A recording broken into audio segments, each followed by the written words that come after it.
Hello, today we are going to present you our final presentation about market regulation, which is an article about the European Commission,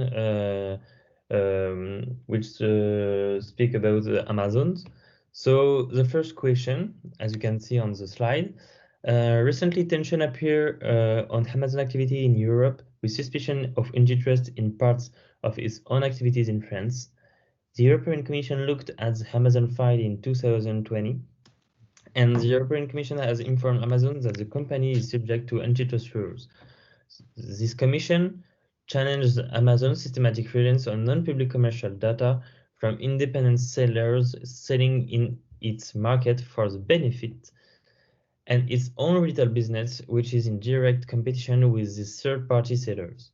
The main problem of this case is still the dominant position of Amazon, which all other antitrust situation on retailers, which with, for example, Buy Box and Amazon Prime proposed by Amazon. There is preferential treatment of Amazon's retail business for the sellers that use Amazon logistic and delivery services. There is many articles to explain more the case that we found, and we can see on the slide 4 articles you can click on. Okay, so now I'm going to answer to the second question, which is written on the slide. So a relevant market is a tool to identify and define the boundaries of competition between firms. It's a market where the competition takes place.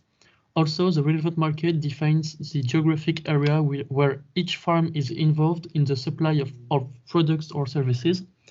There is no clear definition of a relevant industry, but the main idea is a term to analyze the real competitors and products in an area. Several investigations against Amazon, as for example for breaching EU antitrust rules by distorting competition in online retail markets, and another formal antitrust investigation into possible preferential treatment of Amazon's retail offers and those of market vendors using Amazon's logistics and delivery services. In this article from the European Commission, the issue of the definition of the industry is addressed from the point of view of competition and equality of sellers on the internet as a platform like Amazon. The aim here is that each seller can compete with the others and that this competition is not distorted by Amazon, either through unfair or distorted access to online consumers, since Amazon has a dual role. Amazon could be accused of failing to comply with Sherman's so-called antitrust law, which opposes the hindering of free competition by producer groups seeking to benefit from a monopoly. And to solve these problems, the author of this paper will rely on 2 investigations conducted by the European Commission, which are still ongoing. So now we're going to talk about the third question. The Inferior Dollar Index is a measure of the size of firms in relation to the industry and an indicator of the amount of competition among them. The HHI index is as a formula is sum of market shares squared 2, and the HHI index is placed on marketplace seller on e-commerce in Europe. Amazon holds more than 1/3 of the European e-commerce market shares and continues to grow. So the calculation is on the board, and you can see that the sector is very concentrated, and the stronger the HHI of a sector is, the more concentrated the production is. So it is shown that the market is highly concentrated and highly competitive.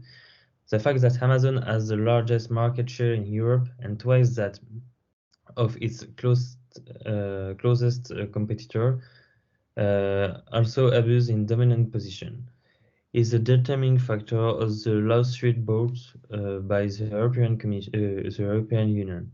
This dominant position shows up to a lesser extent with market share of Amazon in both countries compared to European markets.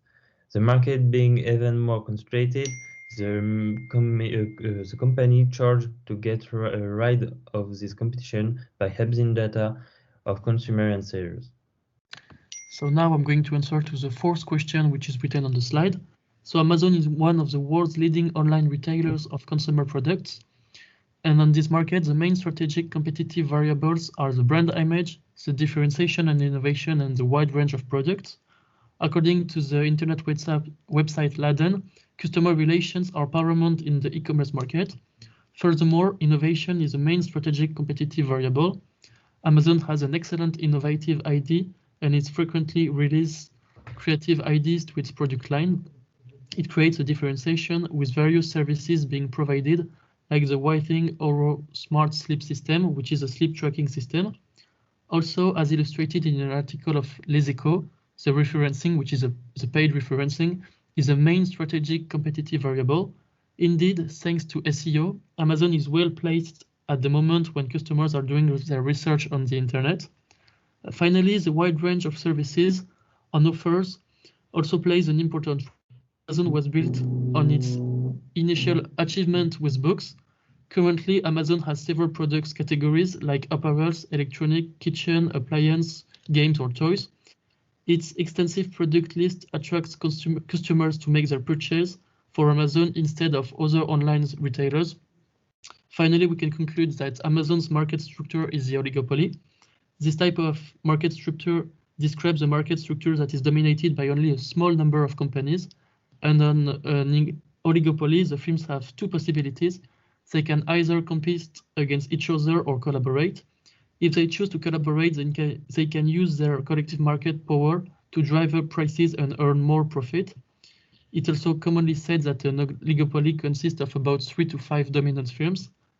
And we can deduce from this existence of barrier to entry linked both to the cost of fixed assets and to the low prices charged by existing players.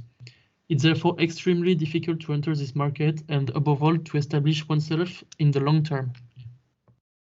So as a last question, the lobby that we can identify as the case is the lobby of the GAFA, named Google, Amazon, Facebook, and Apple, and more generally the digital lobby. This 2.0 lobby is one of the most powerful in the world, capable of influencing states.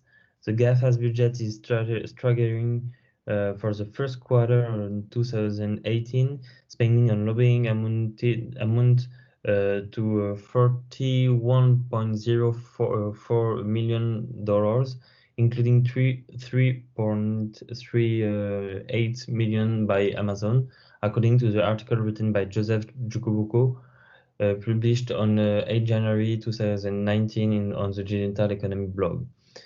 We can also add Microsoft since 3 years.